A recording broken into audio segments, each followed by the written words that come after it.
왜 쿠데타라는 이야기까지 하면서 이렇게 강압적으로 이 문제를 키우는가? 몇 사람 잡아놓으면 이게 조용해집니까? 지금 14만 경찰이 그 모욕감 때문에 경찰 회의를 하겠다고. 모든 경찰이 다 동조하고 있다, 그렇게 생각하지는 않습니다. 12.12 쿠데타가 어떤 일이었습니까? 총리님 좀 말씀해 주십시오. 12.12 쿠데타가 어떤 제가 조금 좀 질문을 잘 이해하기가 어렵습니다. 이게 실내가 좀 시끄러워가지고요. 잠시만요. 의원 여러분, 부장님, 저분 좀 앞으로 나오셔야 돼요. 의원 여러분, 의원들께서 질의하실 때는 상호 존중하는 분위기 속에서 회의가 원만하게 진행될 수 있도록 경청해 주시기 바랍니다. 저분 누구세요? 저분 누구세요?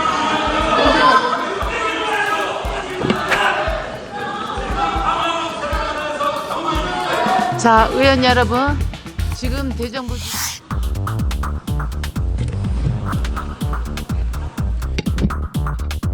총리님께 질문하겠습니다.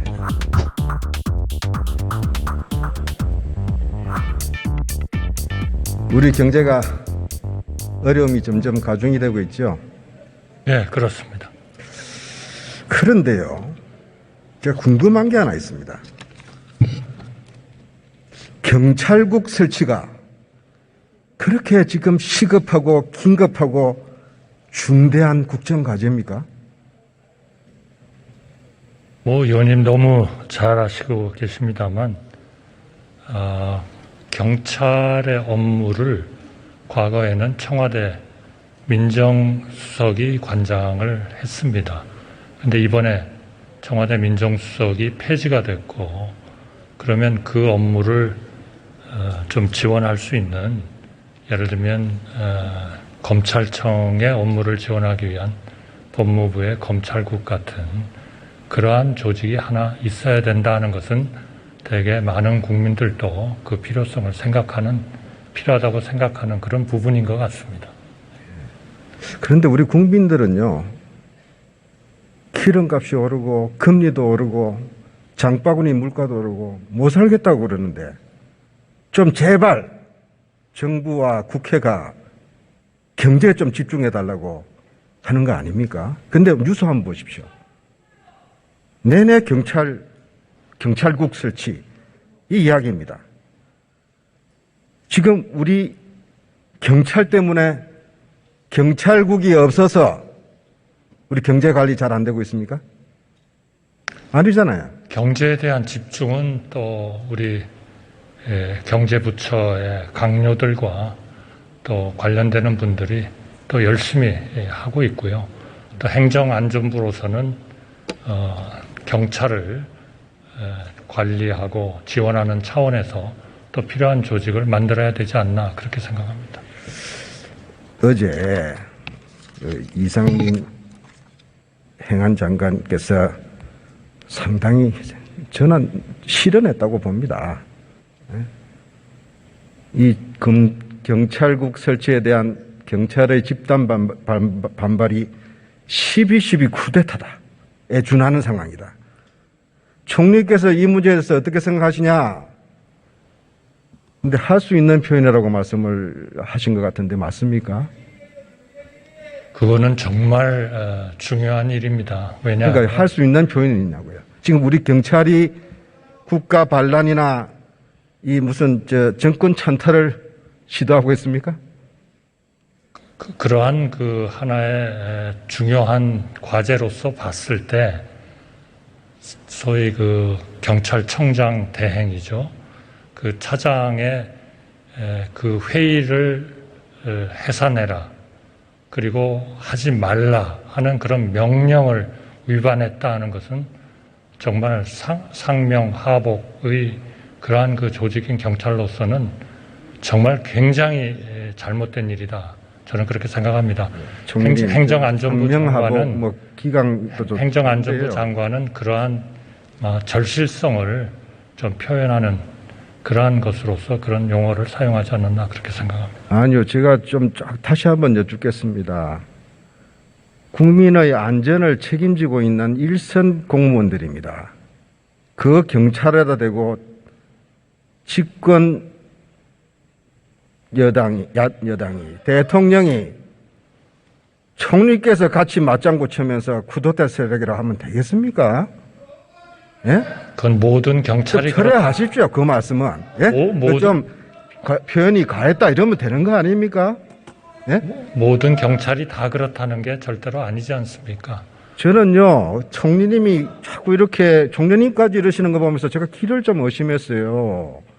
제가 아는 한덕수 총리님은 그런 분이 아닌데. 제가 20년 전에 김대중 대통령 청와대에서 우리 총리님 경제수석으로 정책기획수석으로 제가 모시고 같이 일했지 않습니까? 저는 부속실장이었고요.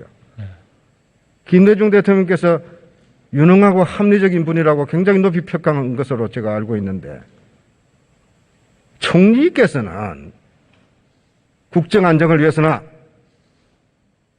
정부의 경제 관리를 위해서나 이런 문제로 국론이 분열되고 혼란에 빠지는 것을 그래도 좀 막으려는 노력을 해 주셔야 되는 거 아닙니까?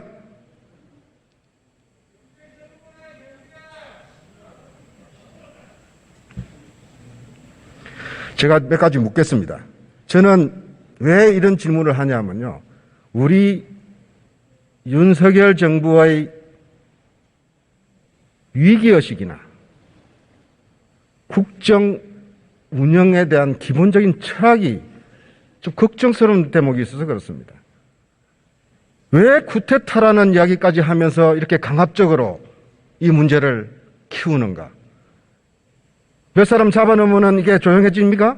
지금 14만 경찰이 그 모욕감 때문에 경찰 회의를 하겠다고 더 번지고 있지 않습니까? 모든 경찰이 다 그러한 그 움직임에 동의하고 있다, 동조하고 있다 그렇게 생각하지는 않습니다.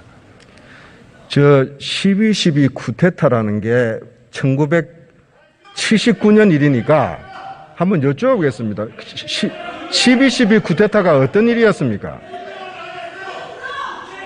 총리님 좀 말씀해 주십시오. 12.12 쿠데타가 어떤 제가 조금 좀 질문을 잘 이해하기가 어렵습니다. 이게 실내가 좀 시끄러워가지고요.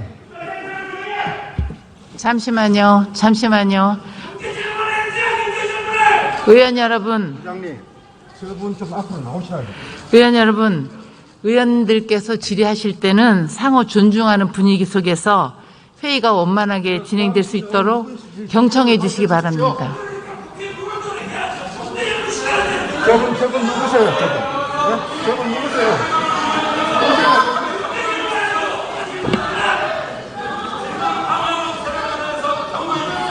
자, 의원 여러분, 지금 대정부 질의 시간입니다. 서로 의원 상호 간 의견 존중해서 의사 진행을 할 수 있도록 경청해 주시기 바랍니다. 총리님. 네. 1979년 일이면요. 1980년에 태어난 우리 국민은 지금 40살이 넘었습니다. 그래서 국민들이 오해할 수 있습니다. 그게 뭔 일이지? 자, 12.12 쿠데타가 어떤 일이었습니까? 한번 말씀 좀 국민들에게 설명 좀 해주시죠. 제가 이해하고 있는 12.12 사태는 군에 있는 하나회라는 소수의 군인들이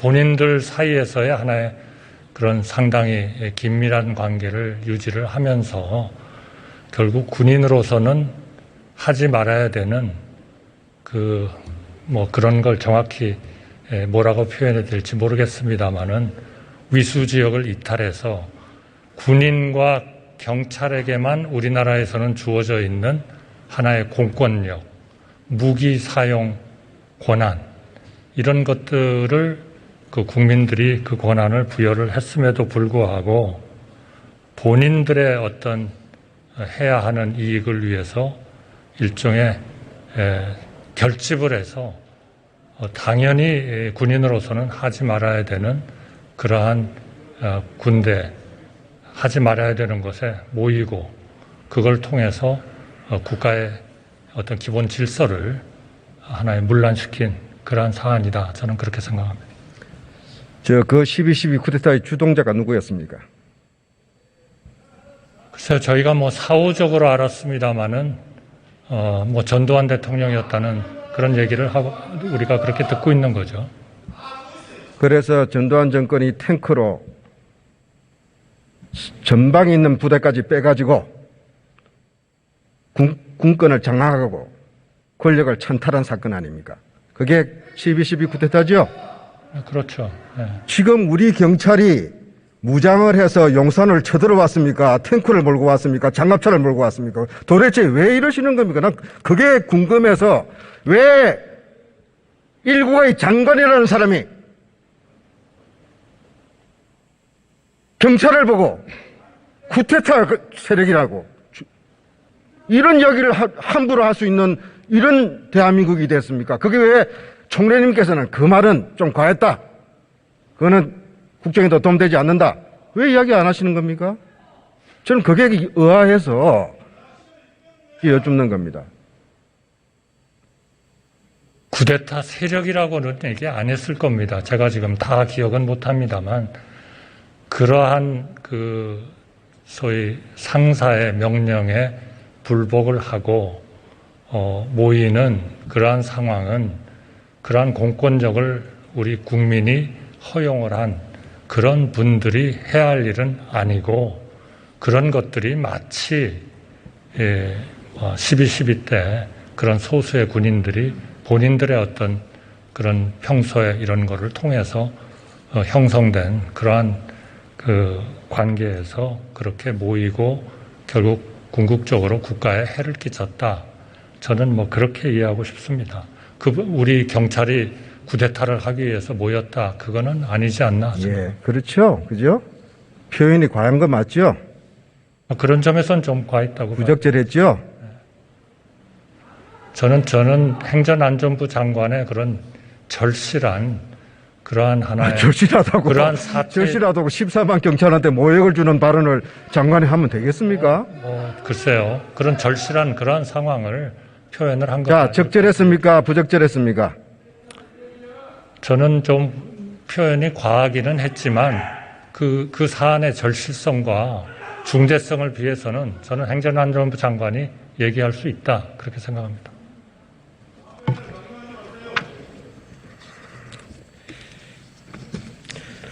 오늘 대통령님께서 경찰의 집단 반발을 중대한 국가기강문란 행위다 이렇게 이야기를 하셔서 사태를 저는 진정시킬 줄 알았는데 좀 아닌 방향으로 갈 것 같습니다. 좀 걱정이 됩니다. 대통령께서 5월 16일이죠. 여기 국회에 와서 시정연설을 하시면서 협치를 강조하셨습니다. 우리가 당면한 위기가 엄중하다고 이야기하시면서 진영과 정파를 초월해서 초당적 협력을 호소하셨습니다. 진정한 민주주의는 의회주의라고 이야기하셨습니다. 국정 운영의 중심은 의회라고까지 강조하셨습니다.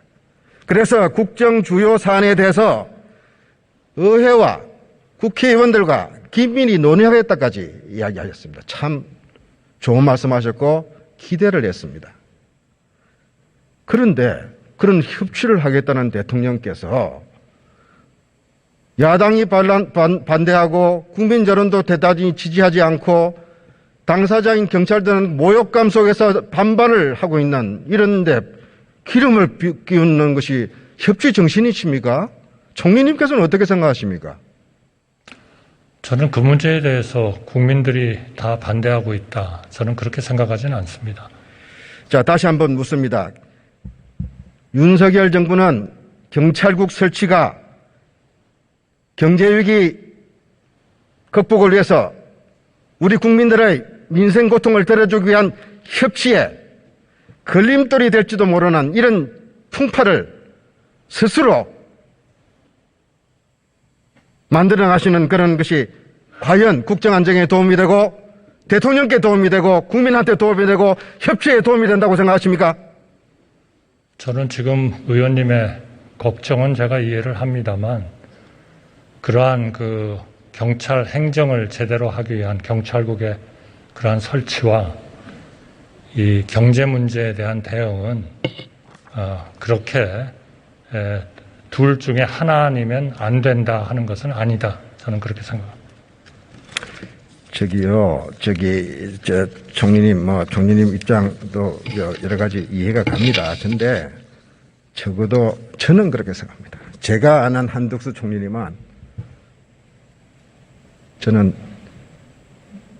국정수습을 위해서도 대통령을 위해서도 행안부 장관 발언 잘못했다. 경질을 요구해야 된다고 생각합니다. 참고하십시오.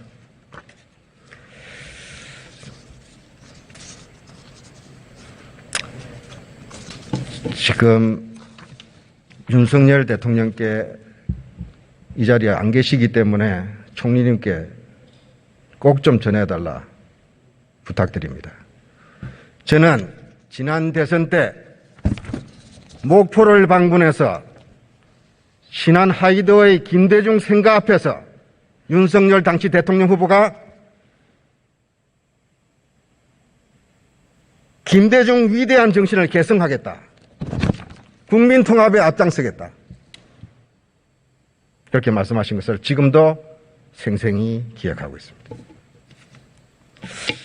그런데 좀 요즘 걱정이 됩니다. 아닌 것 같습니다. 아마 선거 때 급해서 하신 말씀인가?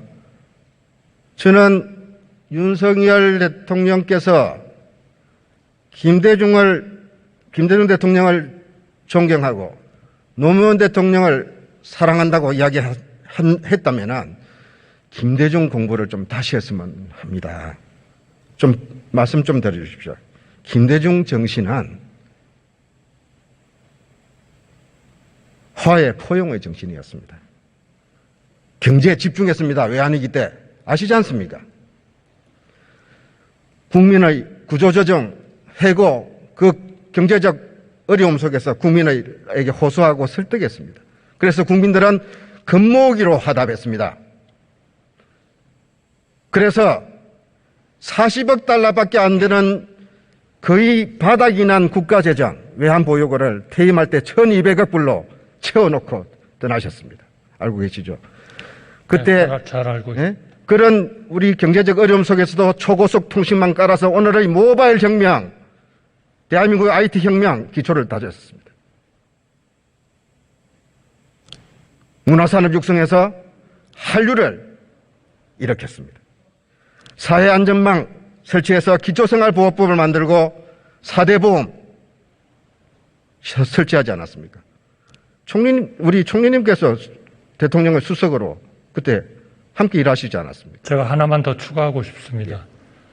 당시에 아무도 생각하지 않았던 인재 양성이라는 개념을 도입하신 분입니다. IT, CT, BT, NT, CT, 그러니까 문화, IT, 그 다음에 나노, 바이오 이런 데 대해서 수요도 없었습니다. 그때 이미 각 대학에 정부가 재정을 지원하면서 인재를 길렀습니다. 그것이 오늘의 바이오의 기반이 된 겁니다. 윤석열 대통령은 저한테 여러 번 말씀하셨습니다.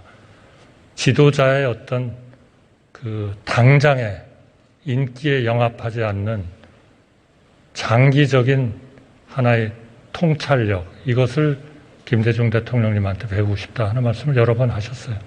예. 저는 윤석열 대통령의 생각에는 지금도 변함이 전혀 없습니다. 그런 정신을 가지셨다면 이 사태에 대해서 대통령께서 저렇게 하시면 안 되죠. 이 사태는 하나의 국가를 운영하는 통치자로서 하나의 질서가 분명히 있어야 된다 하는 것을 생각합니다. 그러한 생각의 발현입니다. 많은 국민들 속에는 윤석열 대통령 이미지가 쳐다보면 김대중이 보이는 것이 아니라 전두환이 보인다 하는 지적도 있다는 것을 꼭 명심하시기 바랍니다. 김한정 의원님 수고하셨습니다. 다음은 국민의힘 비례대표 한무경 의원 나오셔서 질문해 주시기 바랍니다.